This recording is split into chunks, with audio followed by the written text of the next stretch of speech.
प्रदेश सरकार से विनम्र प्रार्थना करना चाहता हूं कि ये कौशल विकास भत्ता जो है ये पूरे प्रदेश में जो है बहाल किया जाए, क्योंकि इसमें जितने भी जो बच्चे हैं बहुत प्रभावित है। इस वक्त बच्चों के साथ साथ जो सेंटर्स है वो भी प्रभावित है, और सेंटर्स में जितने भी जो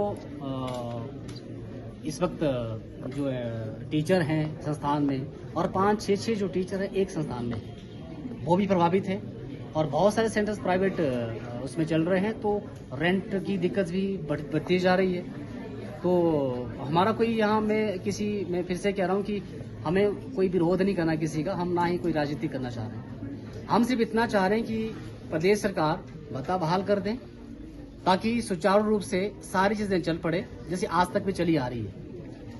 कुल्लू डिस्ट्रिक्ट में इस वक्त जो है 2100-2200 के आसपास छात्र ऐसे हैं जिनको भत्ता पिछले 8-9 महीने से नहीं मिला होगा, जहां तक मुझे जानकारी है। और ये एक बहुत बड़ा चिंता का विषय कि आने वाले समय में अगर यही रवैया रहा तो जो हमारा बच्चा है वो कैसे स्वरोजगार की ओर जाएगा। मैं आप लोगों के माध्यम से सरकार से विनम्र प्रार्थना करना चाहता हूं कि आप प्लीज आप जो है इस मुद्दे को जरूर देखें, ताकि आने वाले समय के लिए हम एक हिमाचल को अर्थव्यवस्था से थोड़ा मजबूत कर सकें।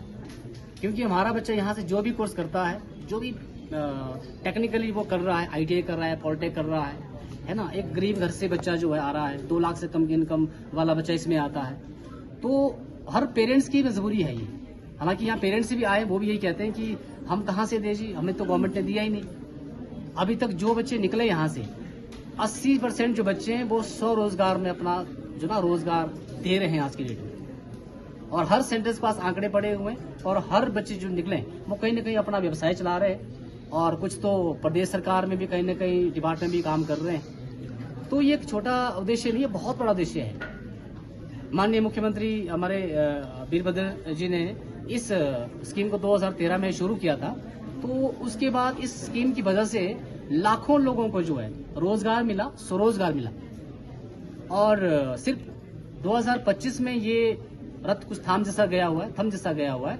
मैं आप सभी लोगों के माध्यम से प्रदेश सरकार तक अपनी बात, अपने जिले की बात पहुंचाना चाहता हूं कि आप जो प्लीज इस विषय को गंभीरता से लें।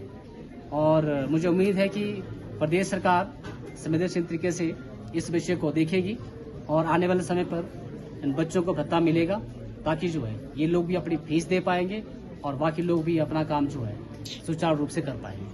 धन्यवाद। मेरा नाम तन्वी राणा है, मैं बजौरा से बिलोंग करती हूँ। तो मैं यहाँ आईसेक्ट सत्यम इन्फोसिस से ढालपुर से कौशल विकास भत्ते से कंप्यूटर कोर्स कर रही हूँ। तो हमारी प्रॉब्लम ये है, हमें हमारे कंप्यूटर कोर्स को पूरा साल होने वाला है, तो हमें सिर्फ 3000 ही भत्ता आया हुआ है। और जबकि हमारा पूरा कंप्यूटर कोर्स पूरा होने वाला है, तो हमें 7 महीने से कोई फीस नहीं आई है। अब नॉर्मल सी बात है कि भाई जो भी विकास भत्ते से मतलब कोर्स कर रहे हैं वो सभी एवरेज घर से ही होते हैं। तो अब हम ये बात रखना चाहेंगे कि भाई अगर हमें फीस देनी हो तो हम कहाँ से दें, क्योंकि सबके घर में प्रॉब्लम होती है, हमारे भी है। हम तो 2 एक घर से, अब एक घर से 2000 निकालना कितना मुश्किल होता है, वो भी एवरेज घर से। वो बात होती है ना, हम बस यही बोलना चाहेंगे कि भाई कृपया करके थोड़ी सी हमारी भी सुन ले कि भाई दें, क्योंकि ये हमें बहुत दिक्कत दे रहा है। अब बात की बात रही, हम जब अपना एम्प्लॉयमेंट पेनेक्स कार्ड निकाल रहे हैं ना, एक्सटेंड कार्ड, तो उसमें हमें 9000 शो हो रहा है, और जबकि आया हमें सिर्फ 3000 ही है। वो चीज़ हमें थोड़ा वो कर रही है। अब अगर हमने आगे भी कोई कोर्स करना हो, क्योंकि हमें एम्प्लॉयमेंट ऑफिस से जो भी स्किल डेवलपमेंट कोर्स है, तो 24,000 का भत्ता 24,000 की वो मिलती है कि भाई 24 साल से तुम कोई कुछ भी कोर्स कर सकते हो।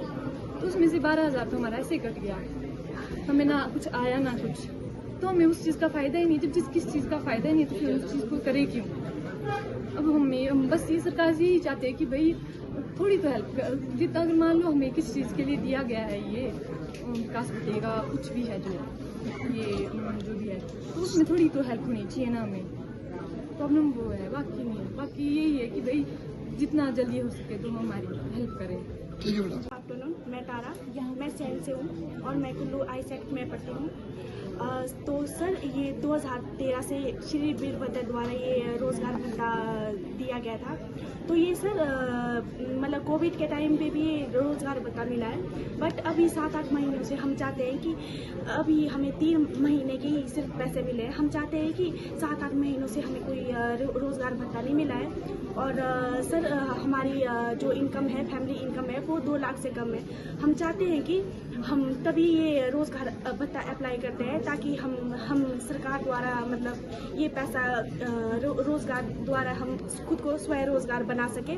इसीलिए हम सरकार से मतलब जब हम पता चला कि ये स्कीम निकाली गई है, इसीलिए मैंने जुलाई 2024 में और TCA कर रही हूँ कुल्लू में। तो इसलिए मैं चाहती हूँ कि सरकार हमें मतलब पैसे दे ताकि हम अपना मतलब पढ़ाई कंटिन्यू कर सकूँ। और बस थैंक यू।